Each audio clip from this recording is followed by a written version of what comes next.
बिस्मिल्लाहिर्रहमानिर्रहीम। अस्सलाम वालेकुम दोस्तों, आज मैं आपको होम्योपैथी की मेडिसिन एनाकार्डियम के बारे में इंफॉर्मेशन दूंगा। मैं आपको बताऊंगा कि इसे हम कौन कौन सी डिजीज में इस्तेमाल कर सकते हैं और उसके अलावा जिस्म के मुख्तलिफ अज़ा में हमें कौन कौन से साइन और सिम्टम महसूस हो तो हमें इस मेडिसिन को इस्तेमाल करना चाहिए। और उसके बाद मैं आपको बताऊँगा इसे हम कौन सी पोटेंसी में इस्तेमाल कर सकते हैं। ये तमाम इंफॉर्मेशन मैं आपको इस वीडियो में बताऊँगा, तो मेरी अब सबसे गुजारिश है कि वीडियो को एंड तक लाजमी देखें। मैं हूं डॉक्टर उमर और आपको अपने चैनल होम्योटेक में खुश आमदीद कहता हूं। होम्योपैथी की मेडिसिन एनाकार्डियम मेंटल डिसऑर्डर की बहुत ही अहम रेमेडी है। ये माइंड की नर्वसनेस के साथ साथ अगर किसी को फिजिकल वीकनेस का सिम्टम देखने में आ रहा हो तो उसकी ये बहुत ही अहम रेमेडी है। यानी दिमागी कमजोरी की वजह से अगर किसी को जिस्मानी कमजोरी का सिम्टम जो है ना वो देखने में आ रहा हो और पेशेंट को जो है ना वो एक चीज़ से भूलने की टेंडेंसी हो, पेशेंट जल्दी से कोई चीज़ जब भी कोई चीज़ रखता हो, की वगैरह किसी जगह पर रखता हो तो उसको याद भूल जाता हो, तो उस केस में ये मेडिसिन बहुत ही अच्छा रोल प्ले करती है। तो अब हम देखते हैं कि ये हमारे जिस्म पे असर किस तरह करती है और इसका मोड ऑफ एक्शन क्या है और जिस्म के मुख्तलिफ अज़ा में कौन कौन से साइन और सिम्टम महसूस हों जिसे हम इस्तेमाल कर सकते हैं। हमारे माइंड पे असर करती है और माइंड में सेरोटोनिन हार्मोन के अखराज को ये बढ़ाती है और उसकी वजह से, उसकी कमी की वजह से अगर किसी को माइंड की नर्वसनेस की वजह से फिजिकल वीकनेस का सिम्टम जो देखने में आ रहा हो तो उसको ये बहुत ही अच्छे तरीके से क्योर करती है। उसके बाद अगर हम देखें तो ये मेडिसिन जो है ना वो पेट पे बहुत ही अच्छा असर करती है। ऐसे लोग जिनको बार बार जो है ना एक पेट खराब का सिम्टम देखने में आ रहा हो और उनके जो है ना एक पेट में दर्द का सिम्टम जो है ना वो देखने में आ रहा हो और उसकी वजह से पेशेंट जो है ना वो एक डायबिटीज पेशेंट को देखने में आ रही हो और पेशेंट को एक सर पे वर्टिगो सिम्टम जो है ना वो देखने में आ रहा हो, तो अगर किसी को बार बार डायरिया हो रहा हो और उसमें एक स्पास्मोडिक जो है ना वो पेन लाइक सिम्टम देखने में आ रहा हो और पेशेंट को डायबिटीज बहुत ज़्यादा हो गई हो तो उस केस में भी ये मेडिसिन बहुत ही अच्छा रोल प्ले करती है। स्टाकस की एंटीटोड के सूरत में भी हम इस्तेमाल कर सकते हैं। यानी ये एक जिल्द के लिहाज से भी बहुत ही अहम रेमेडी है। यानी अगर किसी को डर्मेटाइटिस का इशू हो, आर्टिकेरिया का इशू हो और उसकी जो साइन और सिम्टम है वो हमें रस्टाकस से मिल जाते हो, तो अगर हम उसको रस्टाकस इस्तेमाल करें तो उसमें एग्रावेशन हमें देखने में मिले तो उस एग्रावेशन को ख़त्म करने के लिए हमें एनाकार्डियम को रस्टाकस की एंटीटोड के सूरत में भी इस्तेमाल कर सकते हैं। यानी ये रस्टाकस के असर को ख़त्म करेगी और उसका जो आर्टिकेरिया है या डर्मेटाइटिस का पेशेंट है उसको उन डिजीज़ में जो हमारे स्किन की डिजीज़ हैं उसमें जो है ना पेशेंट को सुकून देगी। पीरियड से पहले एक दर्द का सिम्टम जो है ना वो देखने में आ रहा हो और उसकी वजह से पेशेंट जो है ना वो बहुत ज़्यादा डलनेस, ये डिजीनेस, वीकनेस पेशेंट को जो है ना वो महसूस हो रही हो और पेशेंट को जो मेंसेस से पहले एक बहुत ज़्यादा हैवीनेस जो है ना वो दर्द वो देखने में आ रही हो, तो उसमें भी ये मेडिसिन जो है ना बहुत अच्छे तरीके से रोल प्ले करती है।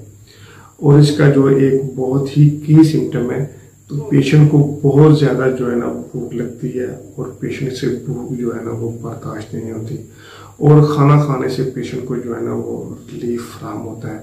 यानी खाली पेट पेशेंट को जो है ना बहुत ज़्यादा तकलीफ होती है, जब वो खाना खा लेता है तो उससे पेशेंट को जो है ना थोड़ा सा सुकून महसूस होता है। तो अगर किसी को इस तरह के सिम्टम जो है ना वो पेट में देखने में आए, यानी जब वो खाली पेट हो तो पेशेंट को जो है ना एक अनकंफर्टेबल जो है ना वो बनी रहे, उसके बाद अगर वो खाना खा ले तो उसको पेशेंट को जो है ना एक रिलीफ जो है ना वो देखने में आए, वो पेशेंट थोड़ा सा कंफर्टेबल जो है ना महसूस करे, तो उसके लिए ये बहुत ही अहम रेमेडी है क्योंकि मेडिसिन है और ये माइंड पे बहुत अच्छा असर करती है और माइंड में सेरोटोनिन हार्मोन के जो अखराज है उसको बढ़ाती है और उसकी वजह से अगर किसी को फिजिकल नर्वस, जो माइंड का नर्वसनेस के साथ साथ फिजिकल वीकनेस का सिम्टम देखने में आ रहा हो, उसके साथ हम मेंटल जो है ना डिसऑर्डर हो, यानी जैसे वो आदमी कोई चीज रखे या की वगैरह रखे तो उसको बहुत जल्दी जो भूलने की टेंडेंसी है वो पेशेंट में देखने में आए, तो उस केस में भी ये मेडिसिन बहुत ही अच्छा रोल प्ले करती है। कि मेडिसिन इसे हम कौन कौन सी डिजीज में इस्तेमाल कर सकते हैं। तो जैसे नाम मैंने पहले ही बताया कि ये माइंड पे बहुत अच्छा असर करती है। तो माइंड से रिलेटेड जो डिजीज हैं जैसे ADHD होगा, हमारे बाइपोलर डिसऑर्डर हो गया, स्प्लिट पर्सनैलिटी होगी, मेंटल डिसऑर्डर हो गया, डिमेंशिया हो गया, सिजोफ्रेनिया हो गया, उसके साथ साथ सेनाइल डिमेंशिया हो गया। उसके बाद अगर हम देखें तो चोकिंग के केस में भी ये मेडिसिन बहुत ही अच्छा रोल प्ले करती है। किसी को नर्वस डिस्पेप्सिया की शिकायत हो रही हो तो इस केस में भी ये मेडिसिन जो ना बहुत ही अच्छा रोल प्ले करती है। और इसके जिल्द के लिए भी हम इस्तेमाल कर सकते हैं। ऐसी जिल्द के लिए डिजीज के लिए जहाँ पे रस्टाकस उस डिजीज में हमें एग्रावेट जो है ना वो दिखाई दे, तो उस केस में भी ये मेडिसिन बहुत ही अच्छा रोल प्ले करती है। तो ये थी होम्योपैथी की मेडिसिन एनाकार्डियम। अब हम देखते हैं कि इसे हम कौन सी पोटेंसी में इस्तेमाल करना चाहिए। तो होम्योपैथी की मेडिसिन एनाकार्डियम को हमें 200 पोटेंसी में जो है ना इस्तेमाल करना चाहिए। तो ये बहुत ही अच्छे रिजल्ट जो है वो देखने में आते हैं। तो ये एक बुजुर्गों के लिए बहुत ही अहम रेमेडी है। और बुजुर्ग खास तौर पे जब 60+ एज में जाते हैं तो उनको जो है ना एक माइंड से रिलेटेड जो है ना एक वीकनेस जो है ना वो देखने में आती है। तो वो बहुत जल्दी से जल्दी जो है ना वो चीज़ें भूल जाते हैं और उसकी वजह से उनको जो है ना एक्टिविटी जो है ना वो माइंड में देखने में आती है। वो पेशेंट जो है चिड़चिड़ा महसूस करता है और जब भी वो चिड़चिड़ापन महसूस करेगा तो पेशेंट को जो है ना एक गुस्से वाली कैफियत आप देखने में मिलेगी। तो इन तमाम केसेस में अगर किसी को मेंटल डिसऑर्डर का केस है, उसके बाद अगर किसी को ADHD का केस है, उसके बाद अगर किसी को डिमेंशिया का इशू आ रहा है या फिर किसी को सिजोफ्रेनिया का इशू देखने में आ रहा है या फिर किसी को अगर हम देखें तो स्प्लिट पर्सनैलिटी का इशू है या बाइपोलर डिसऑर्डर का केस है, तो इन तमाम केसेस में उसके बाद अगर हम देखें तो चोकिंग के केस में भी हम इस मेडिसिन को जो है ना बहुत अच्छे तरीके से मेडिसिन असर क्योर करती है।